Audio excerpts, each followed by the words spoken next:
Good morning बेटा। Vectors हम कर रहे थे।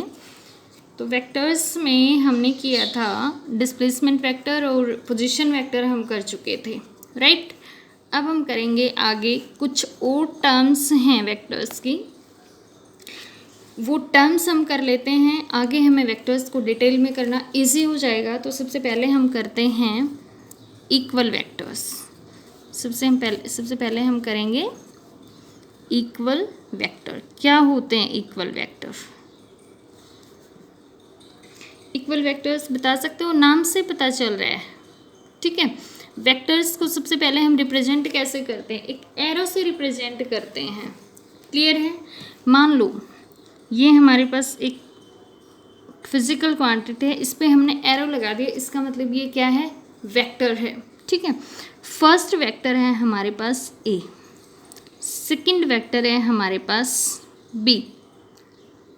ये दोनों वेक्टर्स इक्वल कब होंगे? एक वेक्टर की अपनी कैरेक्टरिस्टिक्स होती हैं, उसके पास अपना मैग्नीट्यूड होता है और अपनी डायरेक्शंस होती हैं, ठीक है। If both vectors having same magnitude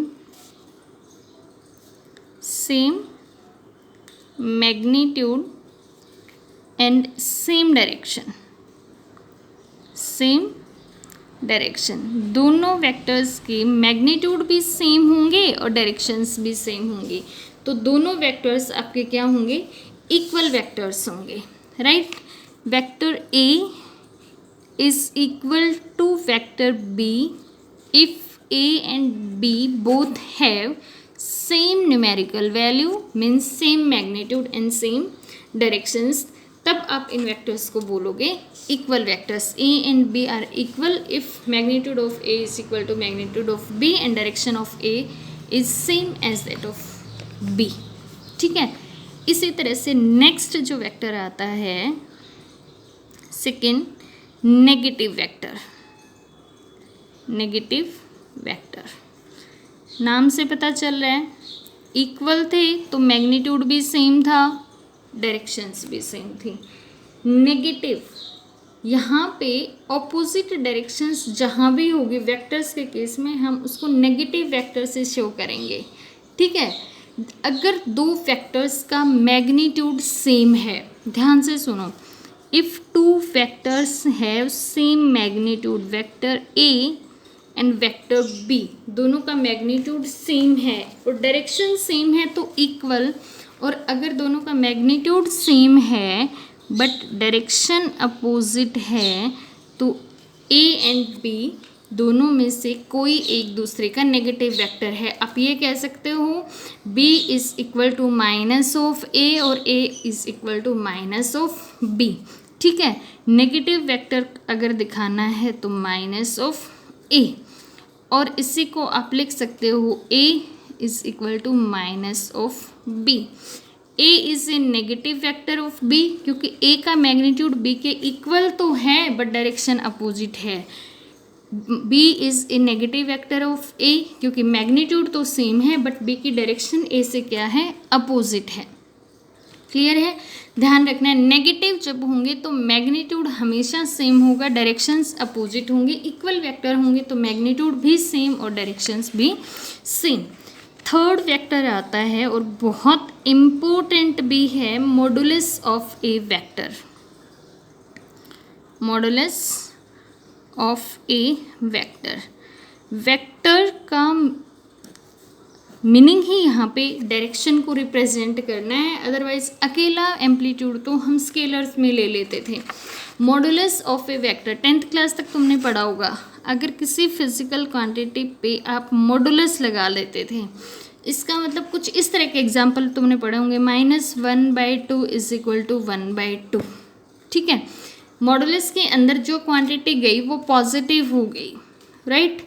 इसका मतलब है मॉडुलस जो भी आपको देता है वो किसी वेक्टर का सिर्फ मैग्नीट्यूड देता है। मैंने ये कहा वेक्टर्स में नेगेटिव साइन डायरेक्शंस को रिप्रेजेंट करेगा। किसको रिप्रेजेंट करेगा? डायरेक्शन नेगेटिव है, इसका मतलब डायरेक्शन अपोजिट है, ठीक है। तो मॉडुलस आपको क्या देगा, ओनली मैग्नीट्यूड देगा। किसी भी वेक्टर की डायरेक्शन को नेग्लेक्ट करके सिर्फ मैग्नीट्यूड के बारे में बताएगा, वो कौन सा वेक्टर होगा, मॉडुलस ऑफ ए वेक्टर। यहाँ पे अगर आपके पास वेक्टर है, इसका मॉडुलस आपने ले लिया तो आप इसको ऐसे लिख सकते हो। अब ये है ना, ये सिर्फ क्या है, ये मैग्नीट्यूड है किसी भी फिजिकल क्वांटिटी की, इससे वेक्टर हट गया, इसका मतलब इसमें डायरेक्शन नहीं है। तो मॉडुलस आपको क्या देगा, किसी फिजिकल क्वांटिटी का ओनली मैग्नीट्यूड देगा, मॉडुलस वेक्टर, राइट। अब अगर मॉडुलस अकेला मैग्नीट्यूड देता है तो डायरेक्शंस भी कहीं से मिलेगी, वो डायरेक्शन कौन देगा, उसके लिए भी हम एक वेक्टर लेंगे, दैट इज यूनिट वेक्टर। कौन सा वेक्टर लोगे, यूनिट वेक्टर। अकेला मैग्नीट्यूड लेना है तो किससे मिल जाएगा, मॉडुलस से। अगर डायरेक्शन लेनी है तो किससे मिलेगी, यूनिट वेक्टर से मिलेगी, ठीक है। यूनिट वेक्टर आपको डायरेक्शन देगा किसी भी गिवन वेक्टर की। इस तरह से डिनोट करते हैं, मान लो हमारे पास ए वेक्टर है, ठीक है, इसकी डायरेक्शन हमें निकालनी है, तो इसकी डायरेक्शन हमें किससे मिलेगी, ए, इसके ऊपर कैप लगाएंगे, ये वाला जो साइन है इसको कैप बोलते हैं, ठीक है, and that is the unit vector. इसको हम क्या बोलते हैं, यूनिट वेक्टर बोलते हैं। वो वेक्टर्स जो किसी भी गिवन वेक्टर की डायरेक्शन देता है, that vector is known as unit vector. अब अगर हमें ए वेक्टर की डायरेक्शन निकालनी है तो एक कैप देगा, अगर हमें बी वेक्टर की डायरेक्शन निकालनी है तो बी पे कैप लगा देंगे, अगर हमें सी वेक्टर की डायरेक्शन निकालनी है तो हम सी पे कैप लगा देंगे। क्लियर है। तो डायरेक्शंस हमेशा हमें कहाँ से मिलेगी, यूनिट वेक्टर से। क्लियर है। अब क्वेश्चन ये आता है, मॉडुलस में तो डायरेक्शन थी ही नहीं, तो हमने सोचा ही नहीं, यूनिट वेक्टर है, डायरेक्शन तो हमें कैप से मिल गई, मैग्नीट्यूड कहाँ से मिलेगा। देखो यूनिट का मतलब होता है 1। वो सारे वेक्टर्स जिनका मैग्नीट्यूड कितना होता है 1, और हमें क्या देते हैं, किसी गिवन वेक्टर की डायरेक्शन, उनको क्या बोलते हैं, यूनिट वेक्टर। क्लियर है। इसका फॉर्मूला क्या होता है, अगर हमें एक कैप निकालना है, मीन्स हमें एक वेक्टर दे रखा है ए और इसकी डायरेक्शन हमें फाइंड आउट करनी है, एक कैप हमें निकालना है, तो ये वेक्टर अपॉन इट्स मैग्नीट्यूड, और मैग्नीट्यूड कैसे निकलेगा, ऐसे निकलेगा, मॉडुलस से। क्लियर है। तो यूनिट वेक्टर का फॉर्मूला होता है वेक्टर अपॉन इट्स मैग्नीट्यूड। किसी भी वेक्टर को उसके मैग्नीट्यूड से डिवाइड कर दो, आपको क्या मिल जाएगा, यूनिट वेक्टर मिल जाएगा। क्लियर है। अब हमारी डेफिनेशन देखते हैं फुलफिल होती है कि नहीं। हमने ये कहा ना कि यूनिट वेक्टर हमें किसी वेक्टर की डायरेक्शन बताता है, तो यहाँ से देखो वेक्टर ए वेक्टर की वैल्यू अगर आपने निकाली तो कितनी आई, ए इंटू में ए कैप। ए वेक्टर पूरा कब होगा, जब इसका मैग्नीट्यूड और डायरेक्शंस दोनों होंगी। तो ए वेक्टर का मैग्नीट्यूड कितना है, ए, और इसकी डायरेक्शन कितनी है, ए कैप। तो ये कंप्लीट मिलके मैग्नीट्यूड और डायरेक्शन आपको क्या बनाते हैं, ए वेक्टर बनाते हैं। तो ए वेक्टर की डायरेक्शन ए कैप से, बी की निकालनी हो तो बी कैप से, सी की निकालनी हो तो सी कैप से। फॉर्मूला किसी भी यूनिट वेक्टर का vector upon its magnitude, right. आगे हम इसको न्यूमेरिकली बहुत अच्छे से निकालेंगे, मॉडुलस में निकालना सिखाएंगे, कैसे मॉडुलस निकालते हैं। थोड़े से 2-4 टर्म्स और कर लेते हैं वेक्टर्स की। नेक्स्ट जो हमारे पास वेक्टर आता है 5th, that is fixed vector, FIXED, fixed vector. अब ये फिक्स्ड वेक्टर कौन से होते हैं, बहुत इंटरेस्टिंग है, बहुत इंटरेस्टिंग, नाम से पता चल रहा है फिक्स्ड है, कुछ तो फिक्स्ड है। अब वो क्या फिक्स्ड है, वो सारे वेक्टर्स जिनका इनिशियल पॉइंट फिक्स्ड होता है, ठीक है, जिनका इनिशियल पॉइंट फिक्स्ड होता है, initial point of vector fixed, वो सारे वेक्टर्स जिनका इनिशियल पॉइंट क्या होता है, फिक्स्ड। इनिशियल पॉइंट कौन सा होता है, स्टार्टिंग पॉइंट, टेल जिसको बोलते हो, ठीक है। फ्री वेक्टर्स जिनका इनिशियल पॉइंट फिक्स्ड नहीं होता। क्लियर है। मान लो एक वेक्टर ये है, दैट इज ए, ठीक है, इसको हमें मूव कराना है, तो इसको मूव कराएंगे तो हम इसको ओ से उठा के कहीं लेके जाएंगे, लेकिन अगर हम इसको रोटेट कराएंगे तो ये वेक्टर हमारे पास ऐसे है, कैसे रोटेट करेगा, ऐसे। इनिशियल पॉइंट, स्टार्टिंग पॉइंट क्या है, सेम है, इसको रोटेट कराना है, ऐसे आया, इसको रोटेट कराना है, ऐसे आया। कुछ टाइम के बाद यहाँ है, कुछ टाइम के बाद यहाँ है। इनिशियल पॉइंट क्या है? फिक्स्ड है। क्लियर है? उन वेक्टर्स को हम क्या बोलते हैं? फिक्स्ड वेक्टर बोलेंगे। यहाँ पे ए इज ए फिक्स्ड वेक्टर। ए क्या है? यहाँ पे फिक्स्ड वेक्टर है। क्लियर है? इसी से हम सेकेंड वेक्टर को डिफाइन कर देंगे। फ्री वेक्टर कौन से होते हैं? What do you mean by free? Fix नहीं है तो फ्री होगा। फ्री में क्या होता है? इनिशियल पॉइंट है ना, वो फिक्स नहीं होता, वो इनिशियल पॉइंट इजीली मूव कर जाता है। कहीं पे भी आप इनिशियल पॉइंट को चेंज कर सकते हो, एक पॉइंट पे लोकलाइज्ड नहीं होता। कोई एग्जांपल आप फिक्स्ड पॉइंट का बता सकते हो? वो सारे फोर्सेज जो टर्निंग इफेक्ट देते हैं, जिसको टॉर्क बोलते हो, वो कौन सा वेक्टर है? फिक्स्ड वेक्टर है। ठीक है। फ्री वेक्टर कौन से हैं? That is vector A. A मान लो आपके पास यहाँ पे वेलोसिटी को डिनोट कर रहा है। आपने कहाँ से मेजर की थी? यहाँ से। डिस्प्लेसमेंट को डिनोट कर रहा है, यहाँ से मेजर किया। कुछ टाइम के बाद आप उसको ओ की बजाय ओ डैश से मेजर कर रहे हो। ठीक है, ये ए वेक्टर है। लेकिन यहाँ पे देखो पोजीशन इनिशियल बदली, यहाँ पे ओ थी, यहाँ पे कितनी होगी? ओ डैश हो गई।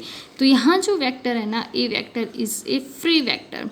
वेलोसिटी वेक्टर्स हैं, डिस्प्लेसमेंट वेक्टर्स हैं, ये सारे के सारे कौन से वेक्टर होते हैं? फ्री वेक्टर होते हैं। फ्री वेक्टर्स जिनका इनिशियल पॉइंट फिक्स ना हो, जिनको के टेल को आप बार बार चेंज कर सकते हो, या बहुत सिंपल सा तरीका, जिनके ओरिजिन को आप बार बार चेंज कर सकते हो, उन सारे वेक्टर्स को आप क्या बोलते हो? Free vectors. और वो सारे वेक्टर्स जिनका ओरिजिन फिक्स होता है, that is known as fixed vector. ठीक है। उसके बाद हम आते हैं नेक्स्ट कोलिनियर वेक्टर में। नेक्स्ट वेक्टर है आपके पास कोलिनियर। नाम से कुछ ध्यान आया? क्या होगा कोलिनियर? को का मतलब होता है सेम, लीनियर मतलब लाइन। ठीक है, कोलिनियर, कोलिनियर वेक्टर। को वर्ड जहाँ भी आ जाए ना, इसका मतलब कुछ सेम है वहाँ पे।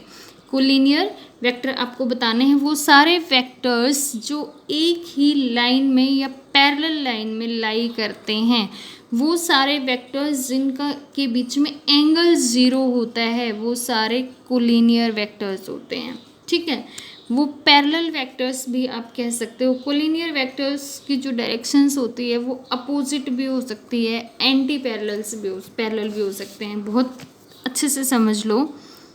Vector A and vector B एक ही लाइन में लाई कर रहे हैं। A and B are collinear vector. ठीक है, vector A and vector B, ये फर्स्ट पेयर था आपके पास, ये सेकेंड पेयर है। ठीक है, वेक्टर बी ये भी कोलिनियर वेक्टर हैं। ठीक है, कंफ्यूजन यही होता है बच्चों को कि इनको कोलिनियर बोलें, एक ही लाइन में है, इनको कोलिनियर बोलें। वो सारे वेक्टर्स जिनके बीच में एंगल 0 या 180 डिग्री होता है। तो ये पैरेलल वेक्टर्स है, और पैरेलल वेक्टर्स के बीच में भी एंगल कितना होता है? 0। पैरेलल लाइंस के बीच में एंगल कितना होता है? 0 डिग्री। तो इनको भी हम क्या बोलेंगे? कोलिनियर वेक्टर बोलेंगे। और ये सेम लाइन में है, इनको भी क्या बोलेंगे? Collinear vector. फिर दूसरा 180 डिग्री हो तो एक वेक्टर ये है ए, और दूसरा वेक्टर आपके पास ये है बी। कोलिनियर का मतलब समझो सेम एक्सिस में लाई करते हूँ। ये सारे वेक्टर या तो एक्स एक्सिस में होंगे, या वाई एक्सिस में होंगे, या जेड एक्सिस में होंगे। ठीक है, फॉर एग्जांपल आपने मान लो कोऑर्डिनेट सिस्टम लिया इस तरह से।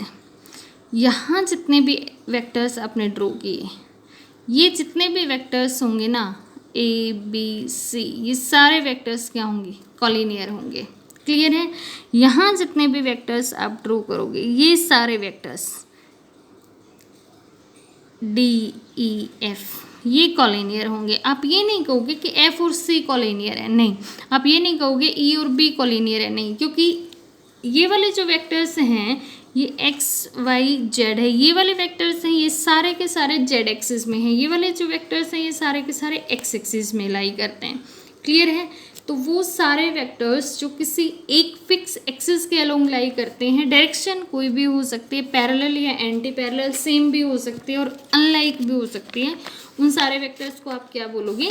कोलिनियर वेक्टर बोलोगे। ठीक है, उसके बाद आते हैं कोप्लेनर वेक्टर। को वर्ड दोबारा से आ गया है। नेक्स्ट है आपके पास coplanar vector. Planar vector, plane का मीनिंग क्या होता है, कल भी मैंने बताया था, वो स्ट्रक्चर जिसमें आपके पास दो एक्सिस कंज्यूम हो जाते हैं उसको आप क्या बोलोगे, प्लेन। ये पेपर है, ये क्या है, प्लेन है। ब्लैक बोर्ड है, वो क्या होता है, प्लेन होता है। ठीक है, तो वो सारे वेक्टर्स जो सेम प्लेन में लाई करते हैं, यहाँ पे जितने भी वेक्टर्स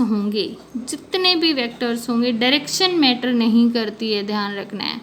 ये सारे के सारे एक प्लेन में हैं, ये सारे क्या हैं, ABCD are the coplanar vector. Clear है। इसी तरह से 2-3 टाइप्स और आते हैं। को इनिशियल वेक्टर, वो सारे वेक्टर्स जिनका स्टार्टिंग पॉइंट है वो सेम है, coinitial vector. Initial point same हो, फॉर एग्जाम्पल इस तरह से ओरिजिन है, ये एक वेक्टर का इनिशियल पॉइंट है A, B, C, सबका स्टार्टिंग पॉइंट क्या है, सेम है, तो A, B, C are the coinitial vectors. इसी तरह से को टर्मिनल्स वेक्टर आते हैं जिनके टर्मिनल पॉइंट सेम हो। अगर मान लो इस तरह से हो, एक वेक्टर ये है A, दूसरा वेक्टर यहाँ आके टर्मिनेट हो गया B, तीसरा वेक्टर यहाँ जाके टर्मिनेट हो गया C। अब देखो सबके जो एंड पॉइंट है ना, टर्मिनल पॉइंट है, वो सेम है, तो इनको आप क्या बोलोगे, इनको बोलोगे को टर्मिनस वेक्टर। को टर्मिनस वेक्टर। तो ये कुछ टाइप्स थी वेक्टर की जो आपको यूज़ करनी है आगे बहुत बार, इसलिए समझना ज़रूरी था। ठीक है, अब मोस्ट इम्पॉर्टेंट वेक्टर आता है ज़ीरो वेक्टर। ठीक है, जो आपकी अजम्पशंस को एकदम से ताज़ा कर देगा और सोचने पे मजबूर करेगा कि जीरो भी वेक्टर होता है क्या, ज़ीरो वेक्टर। ठीक है, ज़ीरो का मीनिंग आपको पता है, ये होता है, इस पे हमने लगा दिया वेक्टर, तो इसका मैग्नीट्यूड कितना है और डायरेक्शन कितनी है। सबसे पहले जीरो वेक्टर का मतलब है कोई भी फिजिकल क्वांटिटी जिसका मैग्नीट्यूड कितना हो, ज़ीरो हो और डायरेक्शंस भी रखती हो। ठीक है, तो किसी भी फिजिकल क्वांटिटी का मैग्नीट्यूड कहाँ ज़ीरो होता है ये बहुत ज़रूरी है समझना, और आपको पता होना चाहिए कोई भी फिजिकल क्वांटिटी है ना वो ओरिजिन पे ज़ीरो होती है। मान लो आपने डिस्प्लेसमेंट मेजर करना है तो आप कहाँ से मेजर करना शुरू करोगे, ओरिजिन पे। तो ओरिजिन पे डिस्प्लेसमेंट क्या है, ज़ीरो, एंड डायरेक्शन क्या होगी, डायरेक्शन है वो आर्बिट्रेरी होगी।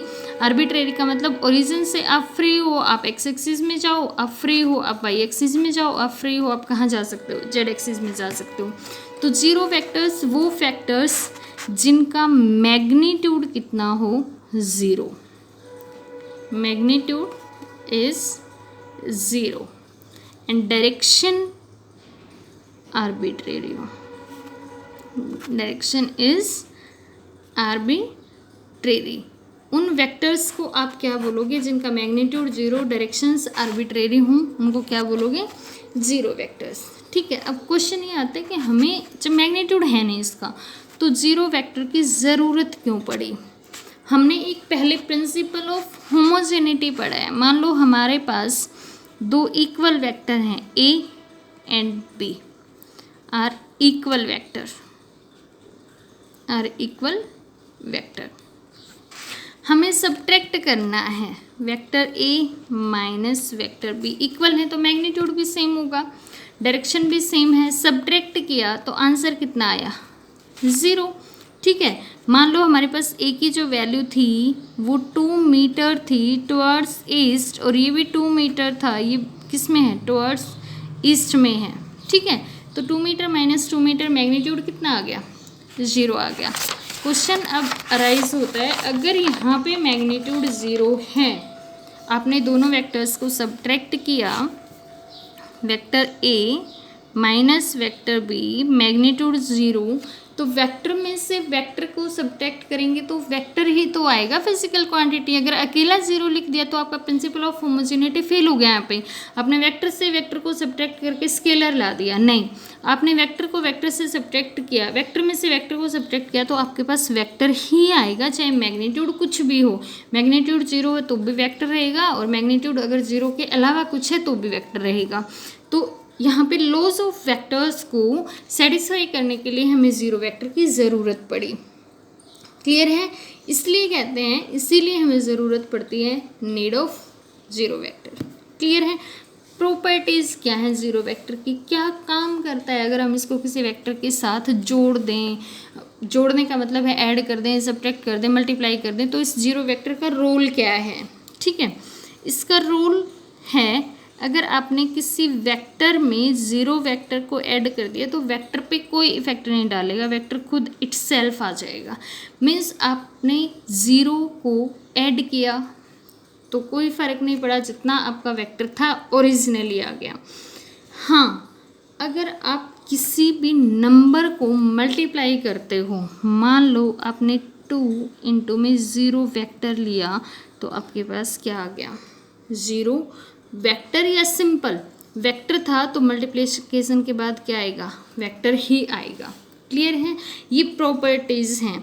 इसके अलावा ये तो था अगर आपने नंबर से 0 वेक्टर को मल्टीप्लाई किया, अगर आपने किसी वेक्टर से 0 वेक्टर को मल्टीप्लाई किया तो भी उस वेक्टर को क्या कर देगा, 0 वेक्टर। सिर्फ ऐड करोगे 0 वेक्टर को तो वेक्टर पे इफेक्ट नहीं पड़ेगा, और सब्ट्रैक्ट करोगे तो भी इफेक्ट नहीं पड़ेगा, वेक्टर क्या आ जाएगा, खुद आ जाएगा इटसेल्फ।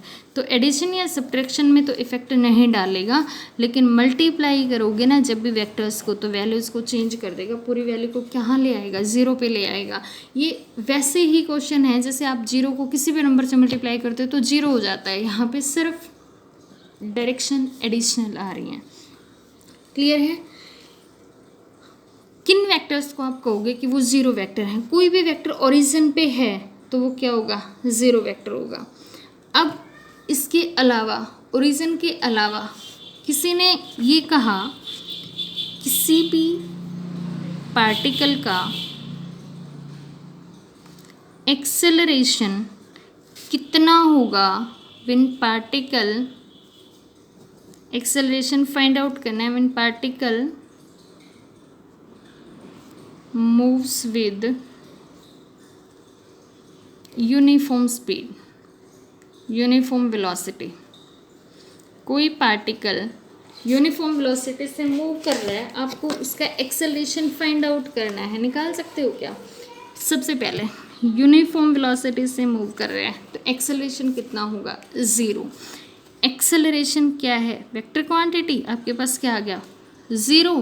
बट ये तो प्रिंसिपल ऑफ होमोजेनिटी के अगेंस्ट हो गया, क्योंकि आपने सिर्फ क्या लिखा, मैग्नीट्यूड। आपको दिखाना क्या है, वेक्टर। एक्सेलरेशन तो क्या लिखाओगे, 0 वेक्टर। तो आपसे कोई पूछे यूनिफॉर्म वेलोसिटी से कोई पार्टिकल मूव कर रहा है तो उसका एक्सेलरेशन वेक्टर क्या होगा, उसका एक्सेलरेशन वेक्टर होगा 0 वेक्टर। क्लियर है? तो ये पूरा का पूरा आपका टर्म्स थी कुछ वेक्टर्स की, राइट। अब इसके बाद आते हैं addition of vector, multiplication of vectors कैसे करेंगे, कंपोजिशन ऑफ वेक्टर्स करेंगे। तो छोटा सा एक ऑपरेशन ले लेते हैं, मल्टीप्लिकेशन। एडिशन थोड़ा लंबा है, डिटेल में करना है, उसको नेक्स्ट लेक्चर में करेंगे। Multiplication of vector, multiplication of vectors, कैसे आप मल्टीप्लाई करोगे वेक्टर्स में, क्या क्या ऑपरेशंस आप लेते हो। Multiplication of vectors by real number, ठीक है। अगर आप किसी भी वेक्टर को मल्टीप्लाई करते हो तो मल्टीप्लिकेशन ऑफ वेक्टर आपको लेनी है बाय रियल नंबर। अगर किसी वेक्टर को आप किससे मल्टीप्लाई करते हो, रियल नंबर से, तो आपको क्या मिलेगा वो बताना है। तो रियल नंबर से मल्टीप्लाई करने का मतलब है आपके पास वेक्टर ए था, रियल नंबर कितना है 2, आपको 2 से मल्टीप्लाई करना है, तो 2 इंटू में वेक्टर ए, ये आपके पास आंसर आ जाएगा। रियल नंबर से मल्टीप्लाई करने का मतलब अगर आपको -2 से मल्टीप्लाई करना है तो आप क्या करोगे, -2 इंटू में वेक्टर ए, कितना आ जाएगा -2a। वेक्टर। ठीक है, यहाँ पे कंक्लूजन क्या निकाला, मान लो ए वेक्टर था आपके पास, वो वेक्टर आपका डिस्प्लेसमेंट वेक्टर है, तो यूनिट क्या थी, मीटर। अपने रियल नंबर से मल्टीप्लाई किया तो भी यूनिट क्या बची, मीटर। मीन्स अगर किसी वेक्टर को रियल नंबर से मल्टीप्लाई करोगे तो उसकी यूनिट्स में चेंज नहीं आएगा, यूनिट सेम रहेंगी। ठीक है, अगर किसी भी वेक्टर को स्केलर से मल्टीप्लाई करते हो, ठीक है, ये तो हो गया रियल नंबर। उसके बाद सेकंड आता है बाय स्केलर।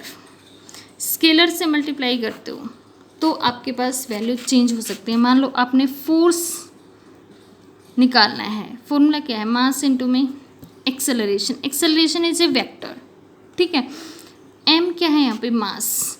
तो फोर्स जब आप यहाँ पे चेंज करोगे ना, मल्टीप्लाई करोगे ना, तो यूनिट्स आपकी क्या हो जाएंगी, चेंज हो जाएंगी। मास की यूनिट है वो उस वेक्टर से मल्टीप्लाई हो जाएंगी। मास की यूनिट क्या थी, किलोग्राम, और एक्सेलरेशन की क्या है, मीटर पर सेकेंड स्क्वायर। तो यूनिट्स आपकी बदल जाती हैं जब आप किसी भी वेक्टर को स्केलर से मल्टीप्लाई करते हो, तो यूनिट्स पे भी इफेक्ट पड़ता है, और किसी भी वेक्टर को रियल नंबर से मल्टीप्लाई करते हो तो यूनिट्स नहीं बदलती हैं। ये ध्यान रखना है बस। मल्टीप्लिकेशन में ये दो ऑपरेशंस अभी आपको करने हैं, बाकी करेंगे नेक्स्ट में।